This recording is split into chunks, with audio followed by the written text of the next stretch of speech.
അതെന്തായാലും അങ്ങനെയാണ്. ത്രിമധുരം കാണുമ്പോഴും കേൾക്കുമ്പോഴും ഇന്ന് കിട്ടിയ ചെറിയ അനുഭവമാണെങ്കില് ഞാനത് പറഞ്ഞില്ലെങ്കില് ഭഗവാൻ എനിക്ക് തന്ന ആ വലിയ അനുഭവത്തിന് ഒരു നന്ദിയെങ്കിലും ഇവിടെ പറയണമെന്ന് തോന്നിട്ടോ.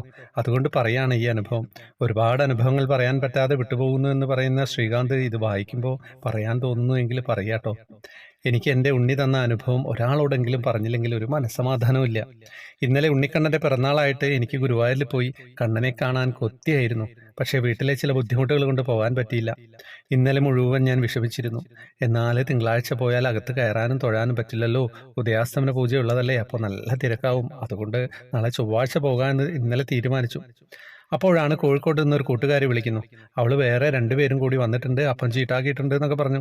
അത് വാങ്ങിയിട്ട് ഇന്ന് കൂടെ അവിടെ നിന്നിട്ട് നാളെ പോകുമോ എന്ന് പറഞ്ഞു. ചേച്ചി നാളെ തിങ്കൾ വന്നാൽ നമുക്ക് കാണാം, ഞാൻ അപ്പം എടുത്ത് വെക്കാം എന്ന് പറഞ്ഞു. കണ്ണൻ്റെ അപ്പം കിട്ടുക എന്ന് പറഞ്ഞപ്പോൾ ഞാൻ വേറെ ഒന്നും ഓർത്തില്ല കേട്ടോ. ഇന്ന് രാവിലെ തന്നെ പോയി. ഞാൻ ബസ്സൊക്കെ ഇറങ്ങി. അവളെ വിളിച്ചപ്പോൾ അവൾ തിരിച്ചു പോകാൻ ബസ് സ്റ്റാൻഡിലെത്തി എന്ന് പറഞ്ഞു. കൂടെ വന്നവരിൽ ആർക്കോ എന്തോ ബുദ്ധിമുട്ടായതിനാൽ അവർ മടങ്ങിപ്പോകുന്നു എന്ന് പറഞ്ഞു.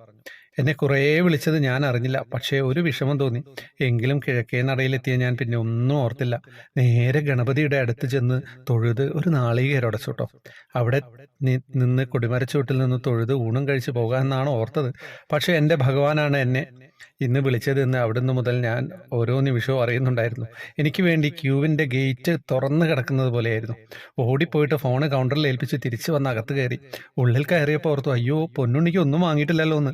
ഓടി വന്ന് സെക്യൂരിറ്റിയിൽ നിന്ന് അനുവാദം വാങ്ങി പുറത്ത് കടന്നപ്പോൾ ആ സാറ് പറഞ്ഞു, തിരക്കൊന്നും പിടിക്കേണ്ട കേട്ടോ, ഉച്ചപൂജയ്ക്ക് നട അടയ്ക്കും, സമയമുണ്ട്, സമാധാനമായി വാങ്ങി വന്നാൽ മതിയെന്നും. എന്തിനധികം പറയുന്നു, ഇന്നലെ അമ്പലത്തിൽ പോകാതെ വിഷമിച്ച എനിക്ക് എൻ്റെ കണ്ണൻ ഇന്നൊരു കുറവും വരുത്തിയില്ല എന്ന് മാത്രമല്ല, ഞാൻ ആഗ്രഹിച്ച പോലെ എല്ലാം ഭംഗിയായി നടത്തി തന്നു.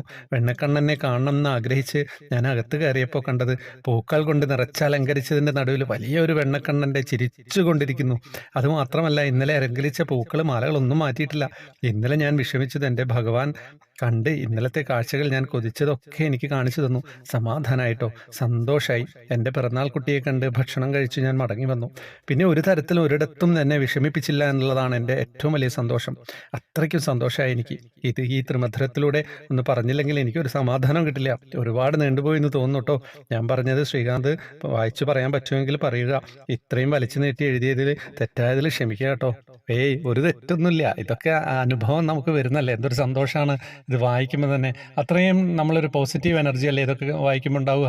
അപ്പം ത്രിമധുരത്തിൽ എല്ലാവരിലേക്ക് എത്തിക്കുക. പിന്നെ ആ വാട്സപ്പ് ഗ്രൂപ്പിലേക്ക് വരാനുള്ള ഡീറ്റെയിൽസ് ജോയിൻ ബട്ടണിലൂടെ വരിക. കമൻറ്റ് ബോക്സിൽ ഫേസ്ബുക്കിൽ ഉണ്ടാവും. വേറെ വിശേഷങ്ങളൊന്നുമില്ല.